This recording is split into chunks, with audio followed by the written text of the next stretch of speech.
Saikrishna missing కేసులో CI నాగరాజుకు మద్దతుగా నిరసనలు జరుగుతున్నాయి. పశ్చిమ గోదావరి జిల్లా భీమవరంలో భారీ ర్యాలీ నిర్వహించారు. సేవ్ ది పోలీస్ అంటూ నినాదాలు చేశారు. నాగరాజును అరెస్టు చేయవద్దని డిమాండ్ చేశారు. గతంలో భీమవరంలో నాగరాజు సీఐగా విధులు నిర్వహించారు. ఆ సమయంలో రౌడీ షీటర్ల గుండెల్లో దడ పుట్టించారని భీమవరం వాసులు చెబుతున్నారు. రాజకీయ కారణాలతో ఆయనపై ముందుగానే చర్యలు తీసుకోవడం కరెక్ట్ కాదన్నారు.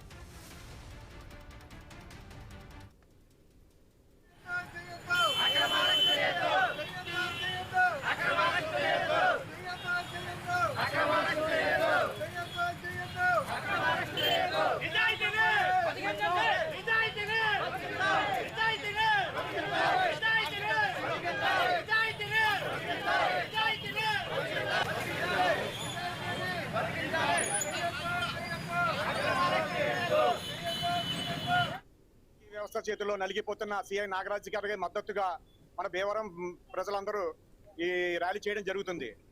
మన ఈయన 2019-20 ఆ టైంలో కరోనా టైంలో ఈయన భీమవరంలో అనేక సేవలు అందించారు. క్రిమినల్స్ కి సపోర్ట్ చేస్తున్న రాజకీయ నాయకులు మనకి ఎటువంటి సందేశిస్తున్నారో మనకి అర్థం కావట్లా. మన దీనివల్ల లా అండ్ ఆర్డర్ ప్రాబ్లం వచ్చి మన తెలుగు రాష్ట్రాలకు చాలా ఇబ్బంది కలిగే చాలా ప్రాబ్లం ఉంది. దానికి ముందు మద్దతుగా తెలుగు రాష్ట్రాల ప్రజలందరూ దీనికి మద్దతు ప్రకటించాలని మేము కోరుతున్నాం. మన పోలీసులకు ఇలా రాజకీయ స్వలాభం కోసం వాళ్ళని నలిపేయడం చాలా దారుణం.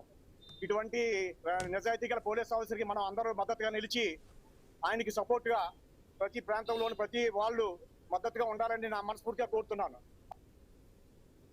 ఈ సిఐ నాగరాజు గారు అనే ఆఫీసర్ ఇక్కడ భీమవరాన్ని కూడా చేశారు. ఆయన నిజాయితీ గురించి, ఆయన డ్యూటీ పట్ల ఆయన సిన్సియారిటీ, కమిట్మెంట్ ఈ భీమవరం ప్రజలందరికీ తెలుసు. అందువల్ల ఈ రోజు ఈ భీమవరం ప్రజలందరూ కూడా ఇలా రోడ్డు మీదకి వచ్చి ఆయన సంఘీభావం తెలియజేయడానికి వచ్చారు. ఇక్కడ మన రాష్ట్రంలో బాధ్యతాయుతమైనటువంటి ప్రభుత్వాలు ఉన్నాయి, అలాగే పటిష్టమైన నిఘా వ్యవస్థలు, అలాగే ఇన్వెస్టిగేషన్ ఏజెన్సీస్ కూడా ఉన్నాయి.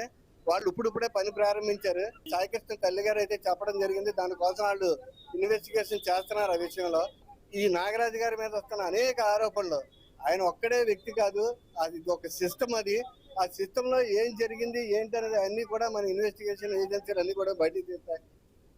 నిజాయితీగా చేసే అధికారులకు ఏం జరుగుతుందో అందరికీ తెలుసు. నిజంగా నాగరాజు గారు లాంటి సిఐ గారు మనకు దొరకడం చాలా అదృష్టం. మన భీమవరం ప్రాంతంలో ఆయన డ్యూటీ చేసినప్పుడు చాలా ఫ్రెండ్లీగా ఉండేవారు. రౌడీ షీటర్లకు కానీ, గంజాయి కాల్చే వాళ్ళకి కానీ గుండెల్లో దడ పుట్టించే విధంగా ఆయన పనిచేశారు. నిజంగా అటువంటి వ్యక్తి మీద ఈ రోజు వచ్చే ఆరోపణల్ని మేము ఖండిస్తున్నాము.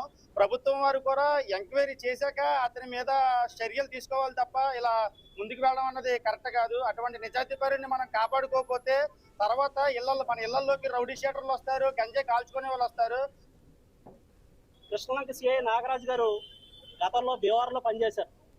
చాలా ఆదర్శవంతమైన వ్యక్తి, పగలో రాత్రి కష్టం తెలిసిన వ్యక్తి, సామాన్యమైన పేద రైతు కుటుంబంలో పుట్టి ఆయన అచంచలమైన విశ్వాసంతో ప్రజలందరికీ సేవ చేసి, ఆయన భీమవరమే కాదు, తాడేపల్లిగూడనే కాదు, విజయవాడనే కాదు, ఎక్కడ చేసినా సరే ప్రతి ఒక్కరికి తోటి సిబ్బందిని ఆప్యాయంగా పలకరిస్తూ 10 మందిని కలుపుకుని వెళ్లే వ్యక్తి. అలాంటి మనిషి ఇవాళ అక్కడ ఆయన అక్రమంగా బలిపశువును చేసే కార్యక్రమం జరుగుతోంది. కావున గవర్నమెంట్ వారు స్పందించి అక్రమంగా అరెస్టు చేయొద్దు. నాగరాజు గారికి మా భీమవరం ప్రజల తరపున సంఘీభావం తెలియపరచడానికి మేము ఇక్కడికి వచ్చాం.